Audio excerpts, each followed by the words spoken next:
On broken wings I'm falling, and it won't be long. On broken wings I'm falling, and it won't be long. Hello folks, welcome back to Rockvox. I'm Ivan Mihaljevic, and today I'm going to be presenting this topic alone, but pretty soon we're going to do some more videos together. We've been incredibly busy lately, so that's why you haven't seen anything from us in a while.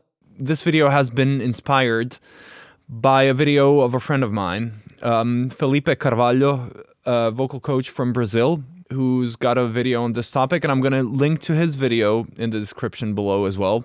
And I want to talk about some of the points he's made and build upon them with some sound examples. Very often, you will hear vocal coaches tell you you don't need to sing loudly in any contemporary music genres, including rock and metal, because you will be performing with a microphone or recording with a microphone, so they can turn you up to whatever volume necessary.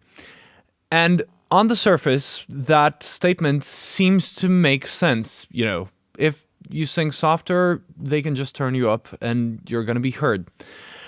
But there are two huge issues with that, and I'm going to dive into them one by one. The first issue is that the character of the voice changes with volume. So it's not just about volume, it's that as you go louder, you get more higher harmonics in your voice, and it sounds stronger, firmer, more metallic, as we would say in CVT terms. And you cannot get that same character by singing softly and turning that up. Just to show you that, let's say an E4. So if I sing it loudly, hey! It's got this metallic, ringy character to it. And if I do the same thing softly, hey! It's not just the volume that's the difference. And I'm going to do it once again, and this time, the thing you'll be hearing in post-production, I'll turn up the soft one so it's as loud as the loud one, and listen for the difference in character. So the loud one first, hey! And then the soft one, hey!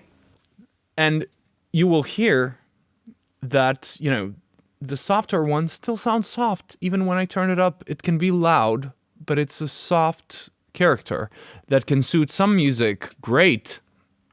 But if you're singing in a hard rock band, or, you know, it doesn't even have to be hard rock. It can be all sorts of genres where you want to build a big climax, build up the dynamics. You will not be able to get there by singing softly. You just won't. And to demonstrate that, let's take a phrase from a song. So let's do, on broken wings I'm falling, and it won't be long. So I'll do the same phrase now, softly, but I'll turn up the volume in what you're hearing. On broken wings I'm falling, and it won't be long. So as you can hear, the difference is pretty big.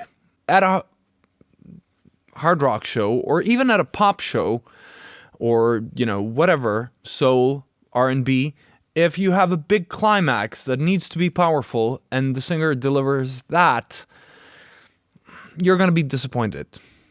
So that's the first reason. The character of the notes is not the same whether you sing it loudly or softly. And then there's another thing, and that's to do with being able to hear yourself with a loud band. So if the band is playing loudly, someone, you know, will tell you can sing softly, and then it will be turned up and no problem. People will be able to hear you. You will be able to hear yourself. But there's a limit to that. There's this issue called bleed into the microphone. So if you have a loud band behind you and you're singing quietly, even if you're very close to the microphone, the level of the band in that microphone feed is going to be very high compared to your voice. So effectively, the sound man turning up your microphone will also be turning up the background noises. It will reduce the ability of the sound guy to, perfect your sound, because he will be effectively working on the sound of the whole band through your vocal microphone. But also, he will not be able to get your voice to be heard as clearly, because as he's turning you up, he's actually turning up the other stuff as well. And the other thing about hearing yourself, there's another issue there. So if you have a floor wedge monitor, so monitor speaker, if you're not using in-ear monitors, with a soft vocalist and a loud band, the issue is actually that the microphone will start to feedback. So feedback is that annoying ring that hurts everyone's ears at a show. So, turning up a microphone in the monitor beyond a certain point is definitely going to cause feedback. So you will actually not be able to hear yourself properly either if you're not loud enough with a loud band. So then again, you might think, okay, why doesn't the band turn themselves down? And it's a similar thing as with turning yourself as a singer up and down. It's just not going to have the same character. So I've actually prepared some samples of a drummer playing a snare drum hard. So let's hear that. Okay, sounds like a loud snare drum. So let's hear that same drummer on the same drum playing it softly. Okay, sounds much softer. But let's hear that soft sound, because the drums are usually also mic'd up, so you can say, okay, that can be turned up as well. But let's hear that soft sound turned up. And compare that to the strong one. That's a pretty big difference in character. And if that hasn't convinced you, let's actually listen to like a regular rock beat played loudly and then softly. So let's listen to a strong rock groove.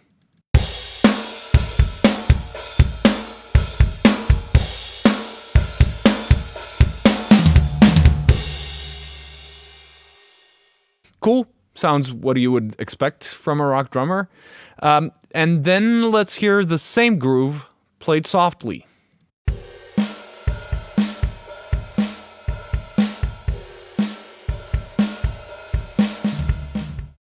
Not the same character. And again, let's turn that up loud.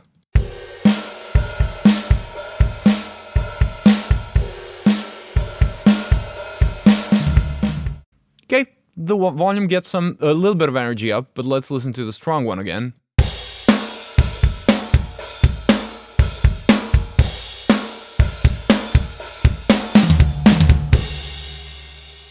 Okay, so imagine being at a rock show and hearing a band, so a drummer doing that softer version and a singer singing softly and everything being turned up. You know, if you hear this,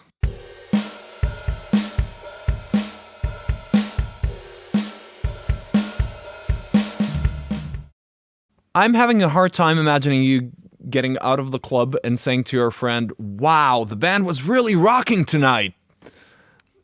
No. So, we need to put in some energy and effort to make things sound a certain way. Okay, so, we have drums. You could point out, like, electric guitar amps. You can turn them up or down. They have a volume control. And if we're talking about modern, like, digital modeling amps, you would actually be right. But, many guitarists, myself included, actually still prefer to use an old school tube guitar amp. So I'm also, for this test, going to show you what happens if I take my Gibson Les Paul plugged into a Marshall JCM 800, a pretty standard rock guitar setup. And first we're going to start with the volume at 1 out of 10. and we're going to hear how that sounds.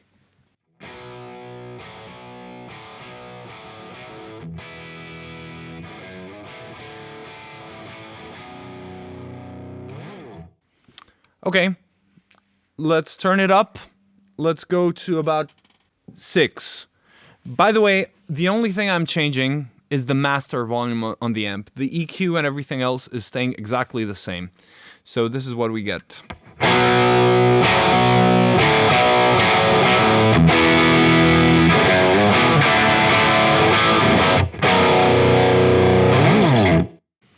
Okay. Of course, now one is way quieter than the other. So let me play it back to you, what I just did, and turn up the volume of the lower volume 1. So digitally turn it up to get to the same volume level and replay it. Let's hear it.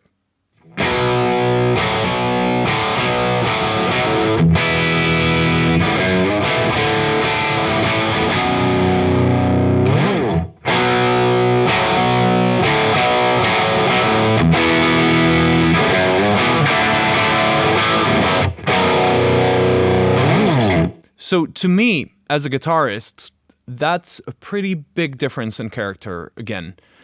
The softer one, when we turned it up, it sounds fine, but the louder one actually has all these upper harmonics, because when you turn up a guitar amp, it's not just linearly turning everything up. You're actually getting more distortion by pushing those power tubes.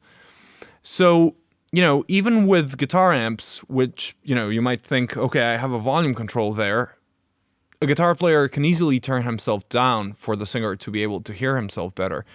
And yes, he can, but that will also cost you something in terms of the energy in the sound. So the bottom line is, you need to practice singing loudly if you want to sound powerful at any point in your music. And you also need to practice singing loudly if you will ever perform with a loud band and want to be able to hear yourself and want the audience to be able to hear you clearly. This seems like a good place to wrap this video up.